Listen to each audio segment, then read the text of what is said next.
Marseille, c'est un paradoxe parce qu'on est une ville qui est très minérale. On est tous, quand on habite en centre-ville ou même dans certains quartiers, concernés par le fait qu'on a très peu d'accès à des espaces verts. Et en même temps, on a la chance d'être aussi entouré par des espaces naturels magnifiques que tout le monde connaît peut-être dans le monde, les Calanques, le Garlaban, toutes les montagnes provençales et la mer. On a un énorme potentiel de milieu naturel, mais qui s'infiltre pas bien dans la ville. Nous, on pense que la problématique, c'est ça, c'est qu'il faut que ces milieux naturels reprennent leur place, y compris dans la ville, qu'on sache construire, bâtir et utiliser nos espaces avec la nature. Germe, gestion écologique et restauration des milieux. C'est une asso qu'on a créée en 2021 avec un collectif. Maintenant, on est une dizaine d'adhérents actifs pour la restauration et la protection de la biodiversité en ville. On a cette volonté d'observation et d'implication du public dans le lien avec le vivant et on a eu la chance de pouvoir conventionner avec la mairie de Marseille pour faire des inventaires et mobiliser, lancer des dynamiques sur des friches effectivement qui sont considérées friches parce qu'aujourd'hui elles ne sont pas urbanisées, mais en fait c'est des espaces naturels parfois un peu agricoles ou d'anciens espaces agricoles.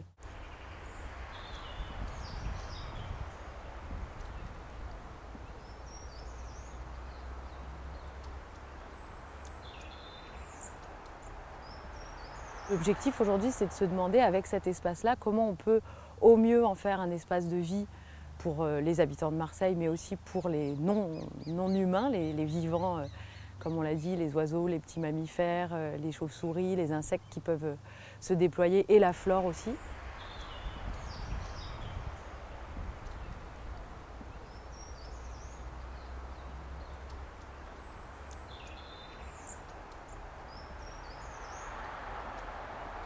Et l'enjeu, c'est donc d'abord d'apporter cette connaissance de qu'est-ce qu'il y a sur cette friche et après de proposer des actions avec les habitants pour l'utiliser et la valoriser.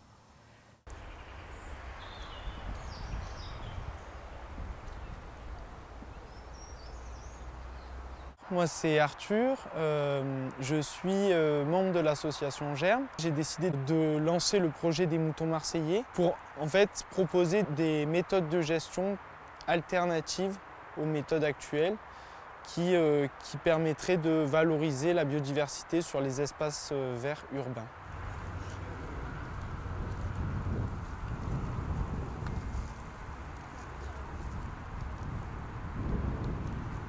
Pendant un peu la découverte de tous les espaces verts qu'on a fait petit à petit au début de l'association, on s'est rendu compte qu'il y avait beaucoup de prairies et que surtout les prairies qui appartiennent à la ville, elles sont souvent gérées d'une manière qui ne prend pas en compte les enjeux écologiques. Donc fauchées au mauvais moment pour les insectes, les plantes et aussi les oiseaux nicheurs potentiellement. Alors que le mouton, lui, il est plus doux, plus calme, il va arriver doucement et il va mettre plus de temps, mais il ne va pas avoir un impact direct de mortalité sur la petite faune. Là, comme on a un petit troupeau, on va pouvoir faire en quelque sorte une gestion un peu différenciée, tondre des petites parcelles par des petites parcelles, et ça va permettre à la petite faune en fait, de s'organiser et d'y aller, d'avoir différents types d'habitats au même moment. Et alors que lors d'une tonte classique mécanique, on fauche tout d'un coup et on passe d'un état où il y avait potentiellement de l'herbe de cette hauteur-là à de l'herbe de cette hauteur-là. Donc c'est assez traumatisant en fait sur le paysage et sur l'habitat pour les autres espèces.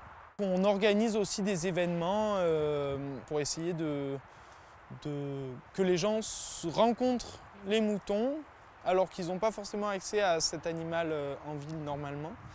Qu'eux aussi ils se rendent compte que ben oui, on peut faire autrement, aussi qu'ils se rencontrent entre eux et qu'ils découvrent aussi le plus d'espaces verts et de verdure possible qu'il y a dans la ville.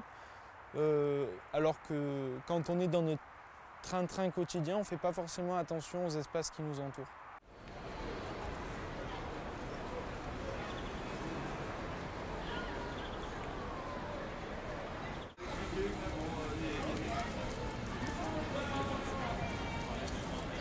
Et donc on organise des transhumances piétonne quand on a besoin de déplacer les moutons d'un endroit à un autre, quand il n'y a plus d'air.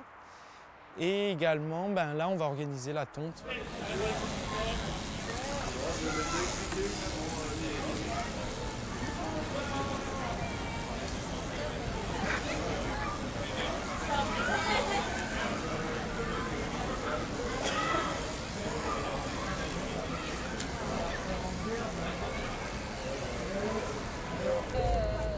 Cassant et tout ce qui est trop gros.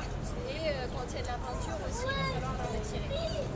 Et tout ce qui est jargon. Le jar, c'est un poil qu'on trouve naturellement dans les ailes. Plus les races sont plus... Finalement, le citoyen, c'est l'unité la plus agile de base. Et les assos et les collectifs, en plus à Marseille, où il y a une vraie histoire de la mobilisation, peuvent vraiment proposer, lutter contre des artificialisations, proposer des solutions. On n'a pas besoin d'être expert pour être sensible à la nature autour de nous et pour proposer des façons d'emmener les enfants, de les sensibiliser à ce que c'est la nature, comment ça fonctionne, de comprendre l'environnement qui nous entoure, de protéger la ressource quand on peut, de s'impliquer aussi dans des petits projets de réhabilitation, de restauration. Donc oui, il y a plein de façons de participer. Ce partage avec n'importe quel citoyen, il est fondamental parce qu'on a tous un énorme pouvoir d'agir sur cette question du vivant, et notamment par la sensibilité.